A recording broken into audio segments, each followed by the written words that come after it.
السلام علیکم۔ آج ہم بات کریں گے عداوت کے 10th ایپیسوڈ کے بارے میں۔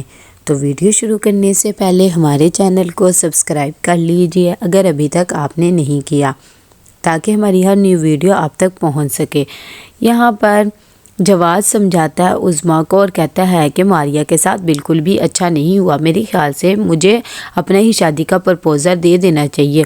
جب یہ بات عظمیٰ سنتی ہے تو پہلے تو اسے بھی عجیب لگتا ہے، لیکن پھر وہ کہتی ہے کہ ہاں تم ٹھیک کہہ رہے ہو، میں بات کروں گی۔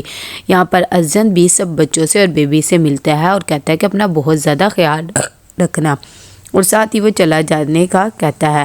اتنی دیر میں وہ اپنی امی سے بھی ملتا ہے اور کہتا ہے کہ آپ نے اپنا بہت زیادہ خیال رکھنا ہے اور ٹائم سے دوائی وغیرہ لینا ہے۔ بیبی کا ہسبینڈ کہتا ہے کہ تم بالکل بھی فکر نہ کرو، میں ان سب کا خیال رکھوں گا۔ اس کی امی کہتی ہے کہ ہاں بس پیسے ٹائم سے بھجواتے رہنا، ظاہری بات ہے تم پیسے دو گے تو گھر کا خرچ اور میری دوائیاں وغیرہ چلیں گی۔ یہاں پر عظمیٰ آتی ہے جواد کا پرپوزل لے کر اور کہتی ہے کہ ماریہ کی شادی اس سے ہی کر دیں، اور یہ بات اس نے خود مجھے کہی ہے اور اس نے کسی بھی دباؤ میں بات نہیں کی۔ جب یہ بات عفت سنتی ہے تو وہ حیران ہو جاتی ہے اور کہتی ہے کہ ہم ایسے کیسے شادی کے لیے ہاں کر سکتے ہیں، مجھے تو بالکل بھی سمجھ نہیں آ رہی۔ ریحان بھی یہی کہتا ہے کہ میں ایسے کیسے شادی کا کہہ سکتا ہوں، ویسے بھی یہ بات ٹھیک نہیں ہے۔ جب یہ بات اریبہ سنتی ہے تو وہ بھی ہکی بکی رہ جاتی ہے اور کہتی ہے کہ ہم نے ماریہ سے بات کی ہے لیکن وہ نہیں مان رہی، اور دل میں سوچتی کہ یہ کیا ہو گیا ہے۔ اتنی دیر میں ماریہ بھی آ جاتی ہے اور کہتی ہے کہ میں اس پرپوزل کو خود ریجیکٹ کرتی ہوں، میں اس سے کبھی بھی شادی نہیں کروں گی، اگر مجھے کسی نے فورس کیا تو میں اپنی جان دے دوں گی۔ اس کی امی یہ بات سن کر بیچاری گھبرا جاتی ہے اور کہتی ہے کہ ہم تو عظمیٰ کے زیادہ اصرار کرنے پہ صرف حامی بھری ہے۔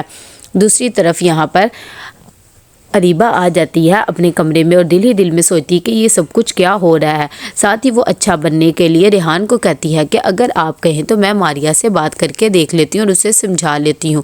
ریحان کہتا ہے کہ ویسے تو وہ کسی کی بھی بات نہیں مان رہی، لیکن ٹھیک ہے اگر تم نے ایک کوشش کرنی ہے تو کر کے دیکھ لو۔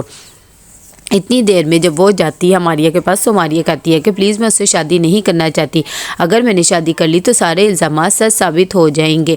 یہاں پر اریبہ دل میں سوچتی ہے کہ مجھے تو محنت ہی نہیں کرنی پڑے گی۔ اسے کہتی ہے کہ تم نے بہت ہی اچھا فیصلہ لیا ہے، بس اب تم پریشان نہ ہو۔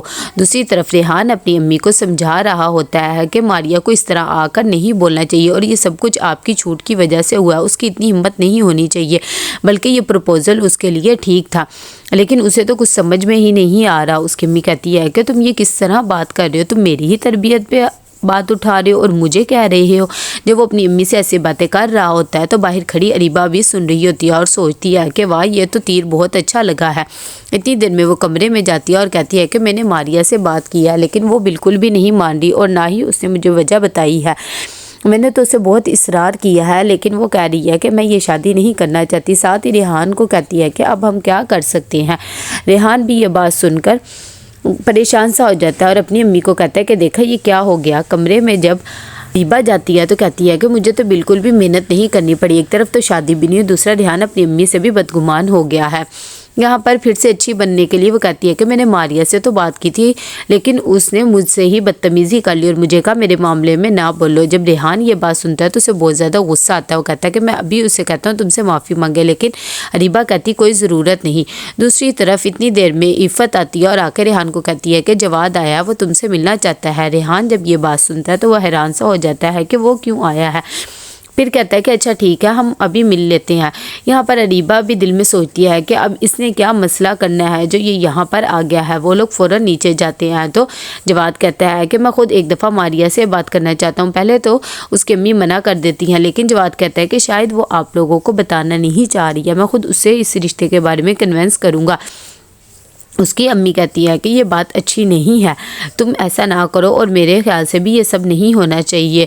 تھوڑی دیر میں ماریہ بھی بول اٹھتی ہے کہ ماریہ کے لیے یہ ٹھیک نہیں ہے۔ اریبہ کہتی ہے لیکن ابھی وہ بات کر ہی رہی ہوتی ہے کہ ریحان اسے اجازت دے دیتا ہے اور کہتا ہے کہ تم جا کر اسے منا سکتے ہو۔